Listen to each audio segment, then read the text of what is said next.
Hey folks, welcome to deep holic knowledge. आज की video में हम लोग BPCS 186 मैनेजिंग स्ट्रेस का ब्लॉक 2 स्ट्रेस मैनेजमेंट डिस्कस करेंगे। ब्लॉक 1 था हमारा इंट्रोडक्शन टू स्ट्रेस, जिसके अंदर हमने स्ट्रेस एंड उसके वेरियस टाइप्स देखे थे। और ब्लॉक 2 में हम लोग देखेंगे कि हम स्ट्रेस को मैनेज कैसे करेंगे, उसके कितने टाइप्स हैं या फिर क्या क्या तरीका है। Let's start with chapter 5, coping with stress. उसके अंदर हम लोग 4-5 चीज़ पढ़ने वाला है। सबसे पहले हम इसमें पढ़ेंगे कोपिंग, देन उसके गोल्स, उसके बाद फिर स्टाइल्स ऑफ कोपिंग जो कि हमें दिए हुए हैं, emotion focused coping and problem focused coping. और फिर इसी के अंदर हमें 2 और पार्ट दिए हैं जो कि proactive coping and avoidant coping. हम सबसे पहले कोपिंग से स्टार्ट करते हैं। कोपिंग का मतलब होता है किसी भी चीज़ से डील करना या फिर उसे मैनेज करना। और बुक में हमें इसकी डेफिनेशन दी हुई है, the individuals response to a psychological stressor which is often related to a negative event. Okay, यानी कि किसी भी व्यक्ति का रेस्पॉन्स एक प्रॉब्लम के लिए जो कि ज़्यादातर नेगेटिव होती है, वो हमारा कोपिंग होता है। ठीक है, और यहाँ पर कोपिंग को जनरली अडेप्टिव कोपिंग स्ट्रेटजी कहकर रेफर किया गया है, यानी कि वो स्ट्रेटजीज जो स्ट्रेस कम करती हैं। जबकि दूसरी कोपिंग स्ट्रेटजीज जो हम लोग मैल अडेप्टिव कोपिंग स्ट्रेटजी कह सकते हैं, वो स्ट्रेस बढ़ाती हैं।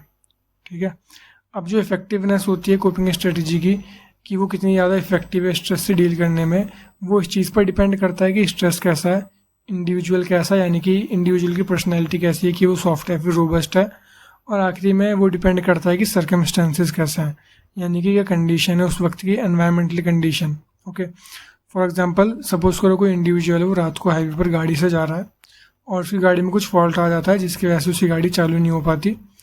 तो अब अगर ऐसे में इंडिविजुअल वीक होगा तो वो पैनिक करेगा, बट अगर वो रोबस्ट होगा तो वो उस प्रॉब्लम को सॉल्व करने का कोई सॉल्यूशन ढूंढेगा। अब इस सीन में हमारा स्ट्रेसर हुआ गाड़ी, मतलब गाड़ी में फॉल्ट आना, और जो हमारे सर्कमस्टेंसेस हैं वो हुआ हमारे आसपास की कंडीशन, यानी कि रात का समय गाड़ी ख़राब होना। ठीक है, और इंडिविजुअल की पर्सनैलिटी, यानी कि वो वीक है या फिर रोबस्ट है। ओके, और हर कोई स्ट्रेस से सेम तरीके से डील नहीं करता, इसके अंदर काफ़ी सारे इंडिविजुअल डिफरेंसेस होता है जो कि पर्सनैलिटी के साथ साथ इंडिविजुअल के जेंडर पर भी डिपेंड करता है कि वो लड़का या फिर लड़की। अब इसे भी हम एग्जांपल से समझते हैं। मान लो अगर कोई लड़की है वो स्ट्रेस में है तो ज़्यादातर खुद से पॉजिटिव बात करेगी या फिर दूसरों से हेल्प लेगी ताकि वो स्ट्रेस से डील कर सके। लेकिन अगर वो लड़का है तो फिर वो लोग ज़्यादातर मैल अडेप्टिव कोपिंग स्ट्रेटजी अपनाएंगे, जैसे कि अल्कोहल और ड्रग्स का यूज़ करना, जो कि स्ट्रेस कम करने की जगह स्ट्रेस बढ़ाएगा और साथ ही साथ और बहुत सारी प्रॉब्लम्स भी क्रिएट कर देगा। ठीक है, और इसी के साथ साथ जो कोपिंग है वो एक्सटर्नल फैक्टर्स पर भी डिपेंड करती है, जैसे कि किस टाइप की हेल्प एक इंडिविजुअल को मिली है उसके स्ट्रेस के दौरान। अब हम इसमें पढ़ते हैं गोल्स ऑफ कोपिंग। तो जो मेन गोल है कोपिंग का वो है स्ट्रेसर से डील करना, ताकि उसका कम से कम असर हो किसी भी इंडिविजुअल के ऊपर।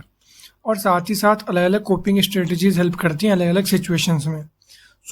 कोपिंग की प्रोसेस में कोई भी इंडिविजुअल या तो इंटरनल रिसोर्सेज का यूज़ करेगा या फिर एक्सटर्नल रिसोर्सेज का यूज़ करेगा। तो जो मेन गोल्स है कोपिंग के वो कुछ इस प्रकार है। ये रिकवरी की पॉसिबिलिटी को बढ़ाता है नेगेटिव एनवायरमेंटल कंडीशंस को कम करके। ठीक है, सेकंड पॉइंट है इंडिविजुअल को कैपेबल बनाता है ताकि वो नेगेटिव सिचुएशंस में एडजस्ट कर सके। थर्ड है सेल्फ इमेज जो होती है हमारी, उसको पॉजिटिव बनाए रखने में और इमोशनल बैलेंस को मेंटेन रखने में हेल्प करता है। फोर्थ पॉइंट जो आता है ये हमारे इंटरपर्सनल रिलेशनशिप्स जो होते हैं उन्हें पॉजिटिव बनाए रखता है। कोपिंग को हम तब इफेक्टिव कहते हैं जब उससे रिकवरी हो और इंडिविजुअल स्ट्रेसफुल सिचुएशन से डील करने के काबिल हो। कोपिंग कितनी इफेक्टिव है ये हम लोग कोपिंग के रिजल्ट्स को देख के पता लगा सकते हैं, जैसे कि फिजियोलॉजिकल और बायोकेमिकल चेंजेस जो होते हैं हमारी बॉडी के अंदर, हम उनके ज़रिए इस चीज़ का पता लगा सकते हैं कि कोपिंग कितनी ज़्यादा हेल्पफुल रही है या फिर नहीं। इसमें बस इतना ही। अब हम इसमें आगे पढ़ेंगे स्टाइल्स ऑफ कोपिंग। इसमें हमें 2 दिए हुए हैं, problem focused coping and emotion focused coping.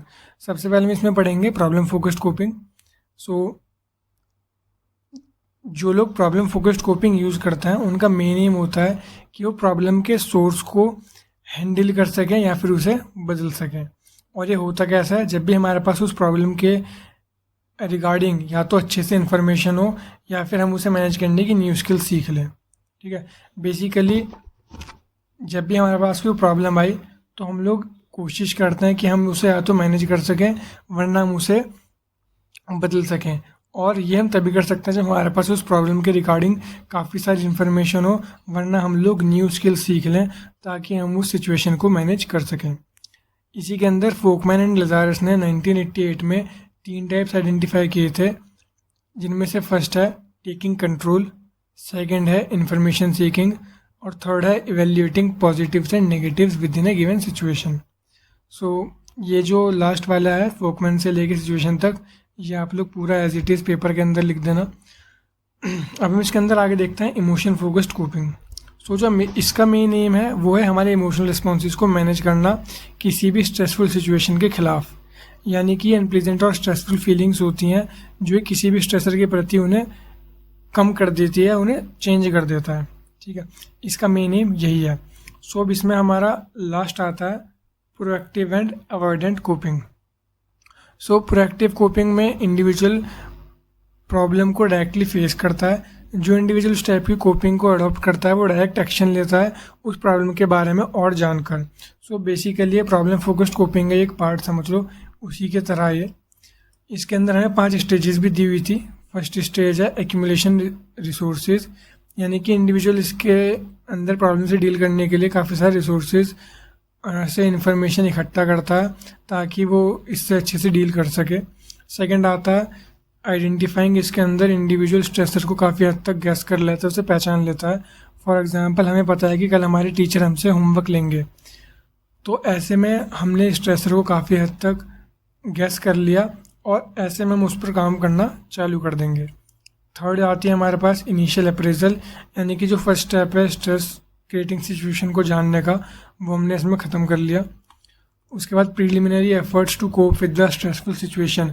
अब जो इनिशियल अप्रेजल के हिसाब से जो प्रीलिमिनरी एफर्ट्स हैं वो हम इसमें पूरे कर लेंगे, जो कि हैं काम करना। हमें जब पता लगा कि कल टीचर होमवर्क लेंगे तो उससे हमने काम करना चालू कर दिया, तो वो 4th स्टेप में आएगा। और इसके अंदर लास्ट स्टेप आता है seeking feedback and using the same. अब इसमें हम स्टेज 3 और 4 के हिसाब से फीडबैक ढूंढेंगे और उसे यूज़ करेंगे कि क्या कोई चेंज या मॉडिफिकेशन की नीड है या फिर नहीं। और अब इसमें लास्ट आती है अवॉइडेंट कोपिंग।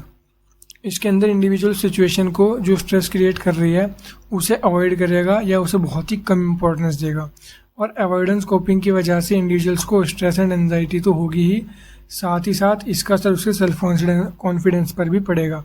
आपने बहुत बार देखा होगा जब हम किसी भी प्रॉब्लम को अवॉइड करते रहते हैं काफ़ी लंबे टाइम तक, तो उसके बाद हमें उससे और भी ज़्यादा प्रॉब्लम्स होने लग जाती है और स्ट्रेस तो उससे हमें काफ़ी ज़्यादा होता ही है और उससे हमारे सेल्फ कॉन्फिडेंस भी काफ़ी ज़्यादा कम होता है।